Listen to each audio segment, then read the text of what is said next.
ನೋಡಿ ಎಷ್ಟು ಸಾಫ್ಟಾಗಿ ಕಾಣಿಸ್ತಿದೆ ಆ್ಯಂಡ್ ಕಲರ್ ನೋಡ್ಬೋದು ನೀವು ಎಷ್ಟು ಫ್ರೆಶ್ ಆಗಿದೆ.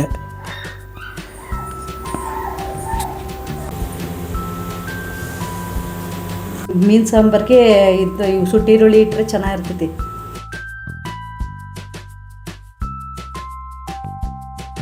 ಸುಟ್ಟಿರುಳ್ಳಿ, ಮೆಂತ್ಯ, ತೆಂಗಿನಕಾಯಿ, ಟೊಮೆಟೊ, ಹುಣಸೆಹಣ್ಣು, ಆಮೇಲೆ ಸಾಂಬಾರು ಪುಡಿ ನೀಟಾಗಿ ರುಬ್ಕೊಂಡು ಒಗ್ಗರಣೆ ಹಾಕೊಳ್ಳೋದು.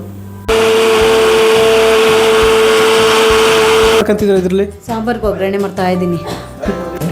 ಈರುಳ್ಳಿ ಒಗ್ಗರಣೆಗೆ ಈ ಎಣ್ಣೆ, ಸಾಸಿವೆ, ಆಮೇಲೆ ಕರಿಬೇವಿನ ಸೊಪ್ಪು, ಈರುಳ್ಳಿ ಜಜ್ಜಿಗೆ ಹಾಕಿದ್ರೆ ಟೇಸ್ಟ್ ಚೆನ್ನಾಗಿರುತ್ತೆ.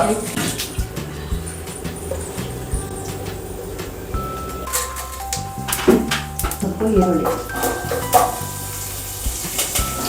ಎಷ್ಟೊತ್ತು ಮಾಡ್ಕೋಬೇಕಿದ್ದೀರ? ಒಂದು 2 ನಿಮಿಷ ಬಾಡಿಸ್ಕೋಬೇಕು. ಇವಾಗೇನು ರುಬ್ಬಿರೋ ಇದಿದೆಯೋ ಅದನ್ನು ಹಾಕತ್ತಿದ್ದಾರೆ.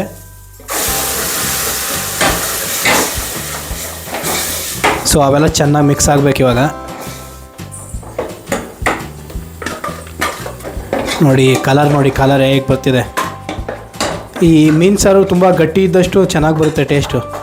ಸಾಂಬಾರ್ಗೆ ಬೇಕಾಗಷ್ಟು ನೀರು ಹಾಕ್ಕೊಂಡು ಸಾಂಬಾರು ಚೆನ್ನಾಗಿ ಕುದ್ದ ಮೇಲೆ ಫಿಶ್ ಹಾಕಬೇಕು. ಎಷ್ಟೊತ್ತು ಕುದಿಸ್ಕೊಬೇಕು?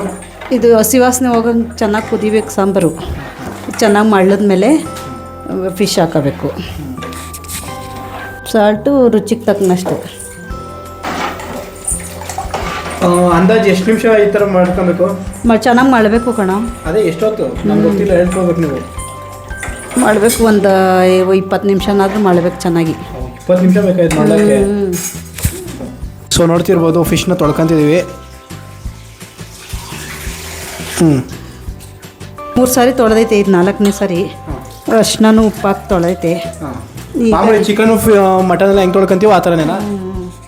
ಸಾಂಬಾರಿಗೆ ಮತ್ತು ಫಿಶ್ ಫ್ರೈಗೆ ಅಂದ್ಬಿಟ್ಟು 2 ಪಾರ್ಟಿಷನ್ ಮಾಡ್ಕೊತಿದ್ದಾರೆ.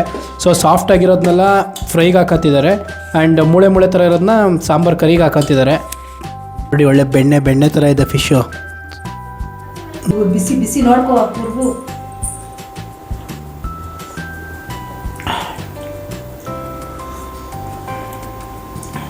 ಒಂಚೂರು ಹುಳಿ ಇರ್ಬೋದು, ಒಂಚೂರು ಒಂದ್ಸಲ ನೀವು ನೋಡ್ಬಿಟ್ಟು. ಸಾಂಬಾರು ಮಾಡ್ತಾ ಇದೆ, ಈಗ ಫಿಶ್ ಹಾಕಬೇಕು. ಇವಾಗ ಫಿಶ್ ಒಂದೊಂದೇ ಹಾಕ್ತಿದ್ದಾರೆ ನೋಡ್ಬೋದು.